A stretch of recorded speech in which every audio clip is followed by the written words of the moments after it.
জুবিন গাৰ্গ ডাঙৰীয়াক কোনে হত্যা কৰিলে SITয়ে তদন্ত কৰি আছে, কিন্তু SITৰ তদন্তত আৰু ৰাজ্য চৰকাৰৰ মুখ্যমন্ত্ৰী ডাঙৰীয়াৰ পৰা আৰম্ভ কৰি ৰাজ্য চৰকাৰৰ বিষয়ববীয়াসকলৰ কথা বাৰ্তাত অসমৰ ৰাইজ সন্তুষ্ট নহয়।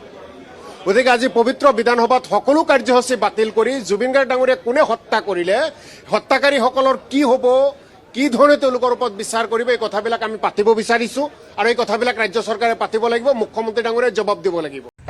আপোনালোকৰ নিচিনা মানুহৰ কাৰণে আজি কংগ্ৰেছ দলটো ধ্বংস হৈ গ'ল, গম পাইছে? কংগ্ৰেছ দলটো ধ্বংস হৈ গ'ল। মই এনেকুৱা ভিডিঅ' নবনাওঁ দেই, আজি মই বনাইছোঁ, এই ভিডিঅ'টো চাই কিনে মই বনাইছোঁ। এই চিকদাৰ, এই জাকিৰ হুছেইন চিকদাৰ এখেত হৈছে আমাৰ সৰুক্ষেত্ৰী সমষ্টিৰ MLA আৰু মই আজি একজন সৰুক্ষেত্ৰী সমষ্টিৰ এজন বাসিন্দা, আৰু বাসিন্দা হৈ কিনে মই গালি পাৰিছোঁ। তেখেত এজন দুৰ্নীতি কৰা, 1 নম্বৰ দুৰ্নীতি কৰা MLA হয়, হাৰামী একজন বদমাইছ। আজি কংগ্ৰেছ দলটো ধ্বংস কৰি পেলালাক এইবিলাক MLA, গম পাইছে? নিজৰ সমষ্টিত দুৰ্নীতি কৰি ফুৰে, চাৰিওফালে দুৰ্নীতি কৰি ফুৰে। আজি নিজৰ মোৰ জেগাত, মোৰ গাঁৱত যেনেকুৱা কাম কৰিছে এই MLA জনে, আমাৰ চটলা চক বজাৰৰ পৰা এইফালে ডাইৰেক্ট বাবুনবৰী যা যিটো ৰাস্তা আছে, সেই ৰাস্তাটো ধ্বংস কৰি পেলাইছে এই MLA জনে, গম পাইছে?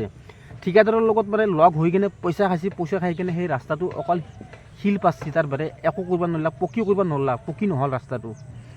মানে এনেকুৱা তাৰমানে কাৰুকাৰ্য এই MLA জনৰ। তাৰপিছত অলপ আগত যাই কিনে এখন দলং আছে, মানে কাঠৰ দলং, সেই দলংখন ভাঙি চুৰমাৰ হৈ গৈছে। সেই MLA জনে আহি কোনো খবৰ নললাক এই MLA জনে।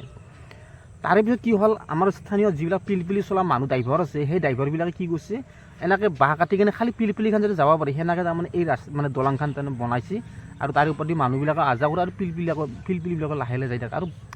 আৰু বাঁহৰ দলং কেইদিন লাষ্টিং কৰিব? কিন্তু বহুত ভিডিঅ' বনাই গৈছে এই দলংখনৰ ওপৰত, কিন্তু এই মানুহজনে, এই MLA জনে কোনো খবৰ নললাক। আৰু আজি আমাৰ জুবিনদাৰ ন্যায় বিচাৰে, কেলা যোগ্যতা থাকিব লাগিব জুবিনদাৰ ন্যায় বিচাৰিব লগা হ'লে, গম পাইছে? যোগ্যতা থাকিব লাগিব। আৰু জুবিনদাৰ ন্যায় বিচাৰিব লগা হ'লে কোনো ধৰণৰ পলিটিক্স কৰিব নালাগিব, ৰাজনীতি কৰা বা দুৰ্নীতি কৰা মানুহ হ'ব নালাগিব, গম পাইছা? আৰু জুবিনদাই এনে গানটো গোৱা নাই, আৰে পলিটিক্স নকৰিবা বন্ধু। আৰু সেই মানে কথাষাৰ কিন্তু আপোনালোকৰ নিচিনা মানুহৰ কাৰণে সেই গানটো গাইছে জুবিনদাই, গম পাইছা?